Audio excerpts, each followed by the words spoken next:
Hi, I'm Gary and welcome to my shop. In this video I'm going to show you how I make this pizza cutter from PSI, Penn State Industries, and this one is a different process than the other one that I did. So I'll show you in this video how I did this, how I mounted it, assembled it, and turned it on the lathe. Okay, for the instructions I've got a blank here that I selected to use.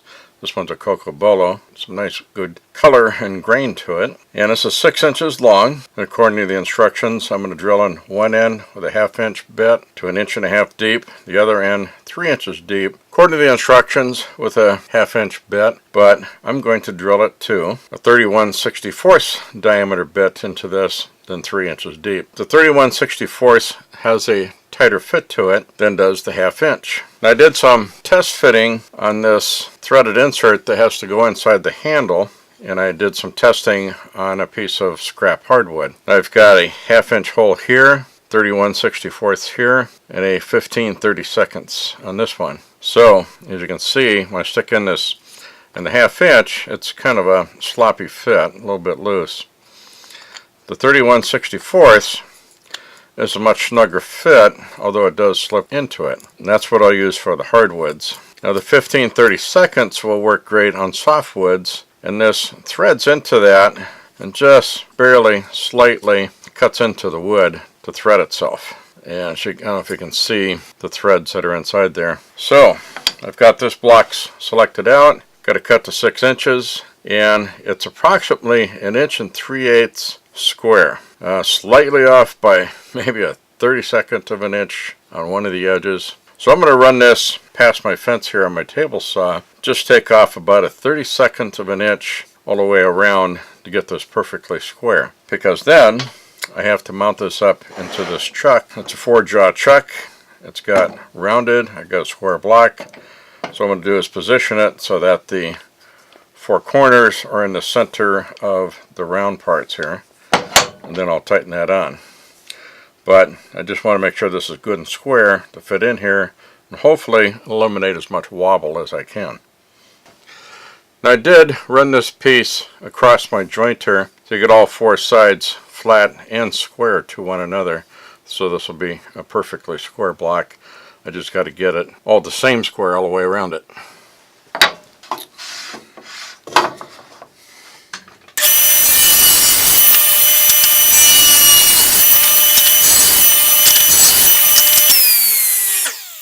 This will now be perfect square. So I've got my workpiece mounted up in my vertical drilling jig here. Got a 1/2 inch bit in here, and I've got my depth stop set so I can drill 1.5 inches deep for this one end of the handle. And that's what I did do is I went through and drilled it through. And got that end completed. Okay, now I've changed out my drill bit. I have a 31/64 in here, as I showed in that previous part. That seems to be the best fit for that threaded insert. And I've got my depth stop set to that limit. Probably going to do this in a few steps because that's a lot of drilling to do, so I'll have to stop occasionally to let the bit cool down.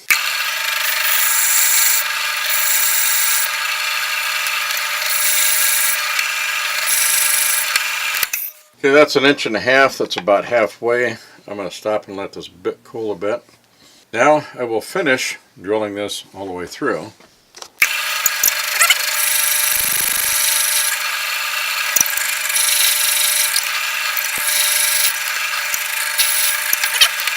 Got my 2 holes. This one's done at a 1/2 inch. This one's done to the 31/64 diameter. Okay, I've got this mounted into the 4-jaw chuck here. Got everything tightened up. Got a 60-degree live tailstock cone on here. Means it turns with the piece. And I've seemed to have a pretty good balance on this, as I'll show. It seems to run fairly smooth without much vibration at all. And of course, as we get it turned to a round cylindrical shape, it will get a better balance.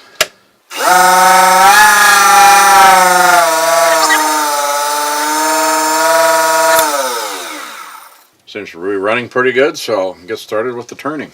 I'm also going to mention that usually with these stocks like this, I like to trim these edges off at the bandsaw to get more of an octagonal shape, so it makes it a lot less edges to hit here with the lathe chisel on the lathe. So a little more speed helps to make up for that, and just have to be slow and easy because you got 4 edges to hit instead of 8. Okay, starting out on the lathe here to get this rounded, I think I'm going to start out with a roughing gouge here.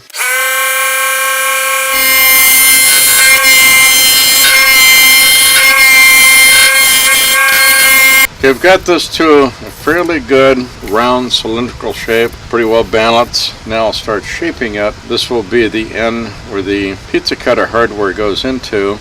This will be the cap end, and this will also be the end where it gets separated at. So, as per the instructions, I want to mark off this from this end to here at 4 inches. Put this tape in here and make it visible. Right about there. Right about here.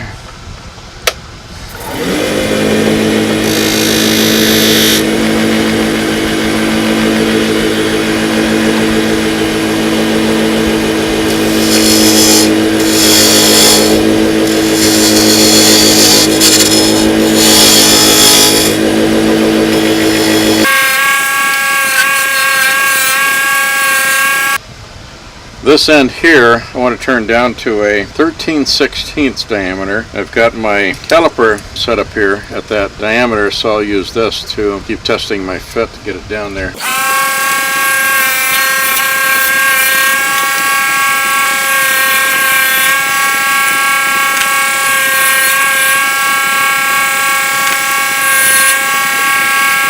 I believe this part is at that end of the 13/16.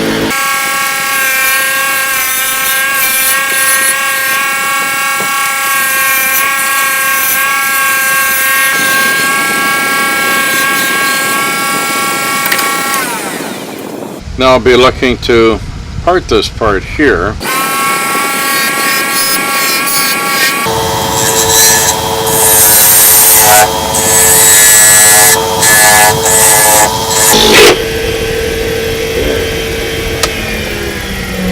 Now I probably dress this up and run the drill bit through there to clean that up a little bit also.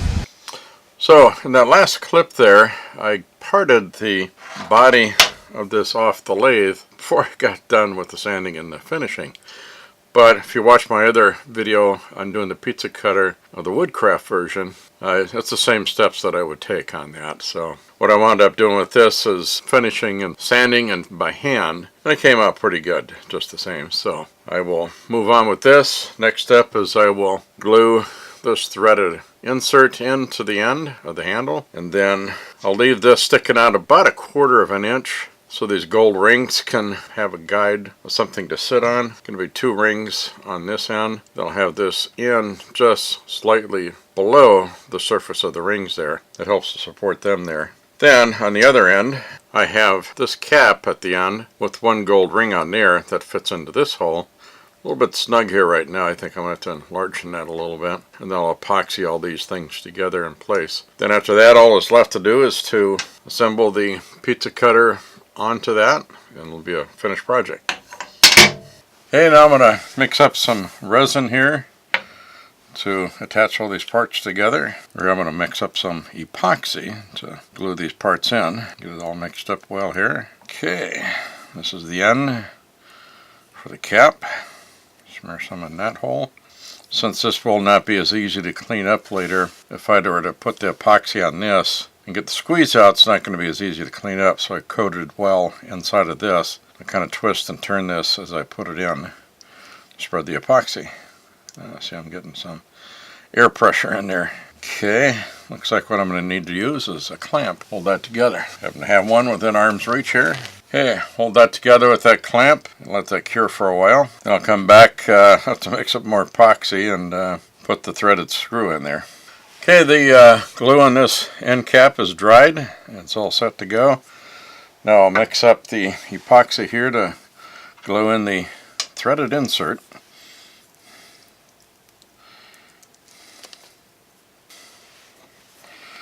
I'll spread this generously inside the cavity here.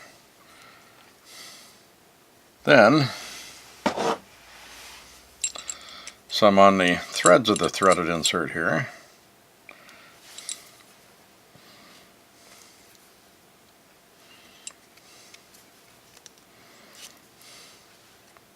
Sure, get that on there generously. Then want to put this in with a little bit protruding out to about 1/4 of an inch, just so it's slightly below these golden colored rings.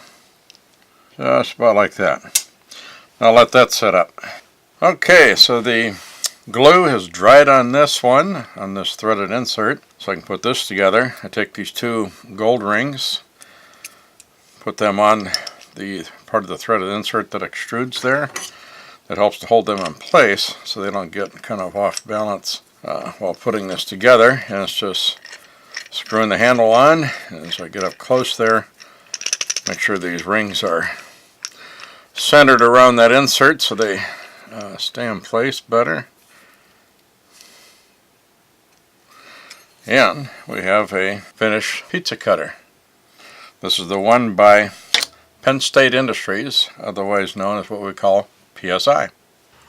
Well, to wrap this up, thank you for watching this video. If you liked it and you got something out of it and the inspiration to make something of your own, please give me a like. Also, share with your family and friends.